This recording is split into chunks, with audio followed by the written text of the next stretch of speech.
Hey again. Today was Vlcd 28. I'm just following up and doing my actual vlog for the day. I uploaded another one this morning for yesterday, but I'm trying to get back on track with vlogging the same day. So Vlcd 28. My weight this morning was 158.5, which is up 0.2 from yesterday, which puts me at 14.5 from preloading and 16.5 with loading. Today is day 3 aftermath of birthday cheating, so hopefully tomorrow I'll be starting to go back down. I'm really hoping I will at least. I've been trying to drink a ton of water and just trying to get back on track and not feel too discouraged about it. I mean, I don't regret it, but at the same time, it's just sort of frustrating. Today I've been, food-wise, for lunch I had ground beef and like quarter a head of cabbage and a little bit of onion all sauteed together with some apple cider vinegar. And that's always yummy. I had good releases with that last week, so I decided to make it again today. So that was good. Didn't have any snacks or anything this afternoon, and then for dinner I made I went to the grocery store and got a ton of stuff there. My fridge was totally empty and it's now been restocked completely. But I got, what did I make for dinner? It was like a spinach, broccoli, and egg casserole bake, basically. It was 1 egg and 3 egg whites with 50 grams of broccoli, 25 grams of spinach, and 50 grams of an onion, all mixed together in a casserole dish that I baked. And then I've been seeing a lot of recipes that are using little bits of cottage cheese. So I used 2 tablespoons of fat-free cottage cheese on top of it. And that was really good too. But I baked it up and it was good. It was delicious. It was sort of like breakfast for dinner is what it reminded me of, like a little egg casserole. But I'm curious to see, or I guess find out if any of you guys mess around with cottage cheese at all. I know they mentioned it before for vegetarian type, or I want to say it was in pounds and inches that they mentioned it like for vegetarian type stuff. So I only used 2 tablespoons of fat-free. It really wasn't a whole lot. And then I did make, because I didn't have any of my Melba toast or fruits or anything today, so I did make a baked apple crisp type thing for dessert. And that was really good. I put I crushed up a Melba toast and put that on top of it, and that was yummy. I only ate about half of it though. By halfway I was full, so that's all I had. So I'm glad I recognized when I could stop and was able to stop and put the rest away. So that was a good, I guess, sort of a personal milestone for me, is just because I used to have trouble with that, where I would feel full, but I'd still have food left, so I'd eat it anyways. But I'm starting to recognize when I'm full and when I can stop eating, and that it's okay to not finish everything. So that was sort of just a good overall feeling for me. When I was at the grocery store today, I went and found the Walden Farm section, basically, and got a couple different bottles of things, a couple of their salad dressings and things like that, just to try and spruce things up here a little bit. But then they also had, I've also seen them used in recipes, but little containers of like a chocolate dip, a caramel dip, and a marshmallow dip, and they're all the zero everything. But I was just curious if any of you guys have used those before. I know some people use their salad dressings and stuff like that, but I was curious if anyone has used their dips, like the caramel dip, which I had a recipe for an apple crisp, or sort of like what I had tonight, where it uses the Walden Farms caramel. And then there's also one for the strawberry sorbet, but it uses like a tablespoon of their chocolate dip in it. So I'm just curious. I know it has the sucralose or the form of Splenda in it, but at least all their stuff has it in there. But it's the one thing I know that was on my list of approved stuff from the clinic, not, well, the Walden Farm dressings were. But they're all made with the sucralose Splenda. I know some people are more sensitive to it than others. I think it's just sort of a how it affects you kind of thing. But I'm just curious if anyone has tried those before. And I was also, when I was over in the organic section, getting just sort of excited for P3, and I've been debating a whole lot today about P3 and thinking about it, and looking at all of like all the gluten-free stuff is just sort of encouraging to see, oh, I can make this, I can make that, I can use this here. I'm contemplating continuing, even after this all is done, continuing the gluten-free. A lot of people in my family have wheat sensitivities. My sister has a diagnosed gluten allergy. My grandmother has an undiagnosed gluten allergy. She's sensitive to wheat. I've had issues being sensitive to wheat in the past. So I think this is just a good time to continue, after I'm done, to continue sort of just eating gluten-free for the most part. Maybe not everything, but for the most part, just eating gluten-free. And I feel great. I mean, I haven't just in general have not felt better than I have these last couple of weeks in a very, very, very long time. So that's a good thing. I'm just hoping it continues once I start reintroducing food. But I've been contemplating a lot today if I wanted to extend this round, because it's a 43-day round, which means I have 12 days of injections left and 15 Vlcds total left.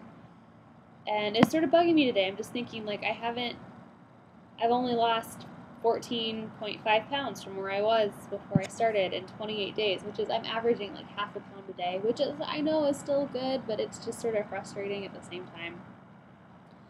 So I was contemplating extending the round, or do I really want to wait 6 weeks and like maintaining a weight that I'm not happy with to do another round in July? What do I want to do? And so I posted about it on the Facebook page and had some good responses back from people. But I went ahead and ordered a double 28 pack online today from one of HCG Chica's websites. I forget what it's called, but it's the U.S. injection one, I think. But I went ahead and ordered that. I know I am going to do another round. I contemplated doing it through the clinic, but I think I'm going to do it on my own. It's a lot cheaper to do it on my own, and I feel like after making it through this round, I'm mentally capable of doing it on my own. I mean, yeah, it's been nice seeing them weekly, and I will probably continue to do weekly follow-ups with them, or monthly follow-ups with them, or however often for maintenance just within the next year. But I think I'm going to do a couple more rounds on my own. But I did get the double 28, so I guess that gives me two options. I could do finish this round and then do a 28-day round and then do another 28-day round, or I could just combine it and do a 56 and knock it all out. If I did the 56, I'd be done with it before school starts up again in the end of August, which would be sort of nice. Just do it this summer on my own and then be P3, P4 by the time school starts up. I think that'd be very reasonable to do. And I mean, since it's just me that I'm cooking for, like when my boyfriend's here, he ate P2 with me. He had bigger servings of stuff, but he didn't complain. He was a good trooper about it and ate P2 with me. I'm sure he had extra stuff while I was at work yesterday, but at least when I was around, he was good. I offered to make him something extra, and he said, nope, he'll have what I'm having, and he enjoyed it. So that was good. I've got this, at least I have support from him coming through with it all. But I think the tentative plan is to finish this round. My last VLC day will be, let's see, my last injection day will be May 16th. and then my last VLCD will be May 19th on this run, which is crazy. That's like, what, 2 weeks from tomorrow will be my last VLCD. And I'm sort of nervous about it. I'm anxious about going into P3 and maintaining, and like clothes look different, and I know I've lost weight, but I'm still in that mentality of where I was, because it hasn't been that long. 28 days, and I've lost how many pounds? And mentally I don't feel any different, but physically I do look different. So I'm trying to find that happy medium place. But it'll be nice to be able to be in P3 and eat a little bit more, have more food options for cooking wise, and to be able to go to the gym again. But I think the plan is to finish this round like I'm supposed to, go into P3 for about 3 weeks, do 3 weeks of it, and then I think I'm going to cycle back into P2 and do.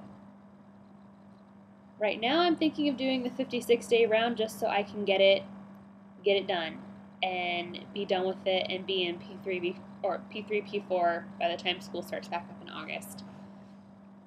I figure go big or go home.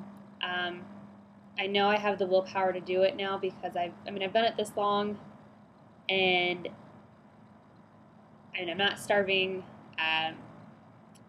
You're not gonna die of food boredom. So I feel like while I'm in the right mindset to do it, I might as well just try and do it. And that plan might change when I get closer to it. I think I'll start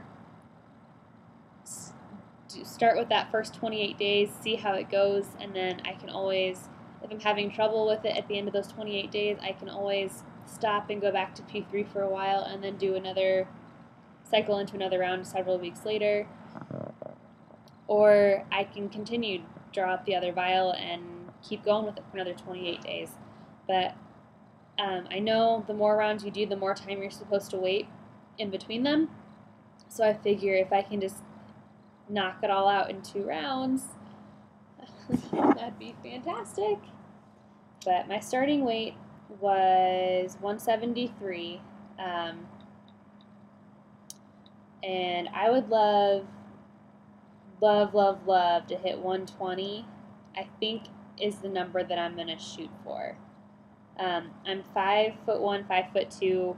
I've got a pretty small frame.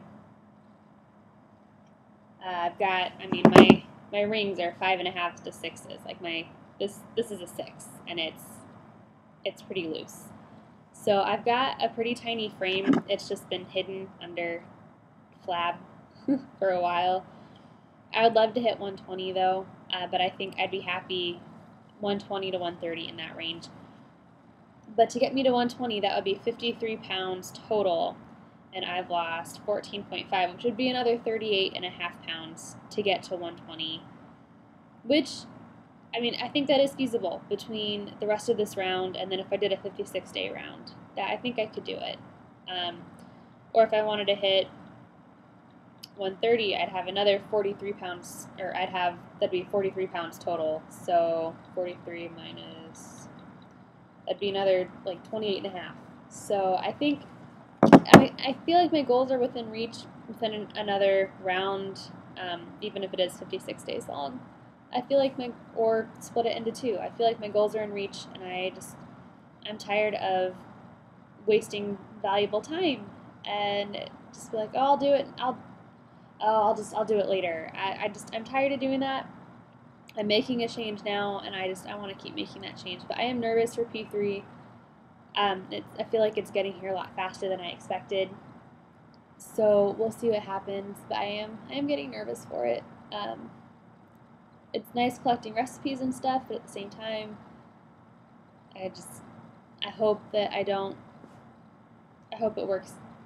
It works I know it works because all of you have done it before and you've been fine. But I guess I feel like until I get there, I'm still going to be afraid that it's not going to work, or that I'll put the weight back on, which I'm not going to let happen. Not happening. So, okay, and sorry this is so long. 15 minutes is sort of long, but I am going to try and get some studying done tonight. either that or just put a movie on and go to bed and try and study tomorrow. My final exam is Monday morning, and I have had no motivation at all today to study. So I'm going to try and read at least a little bit and then probably go to bed. Tomorrow is Sunday, so that is measurements and pictures day, so hopefully I'll feel a little bit better. Currently, right now, I weigh what I did last Sunday, so that's another week of like no losses. Granted, that is birthday related, but I'm hoping I'm down tomorrow. So yeah, tomorrow will be a good Sunday. I'll get new pictures and my 5th set of pictures. Oh my goodness! So I'll get pictures and measurements. Hopefully, I'll have releases somewhere. I'm hoping it was an inch week. All right. Sorry this is so long. I hope you guys have a good night, and I will talk to y'all later. Bye.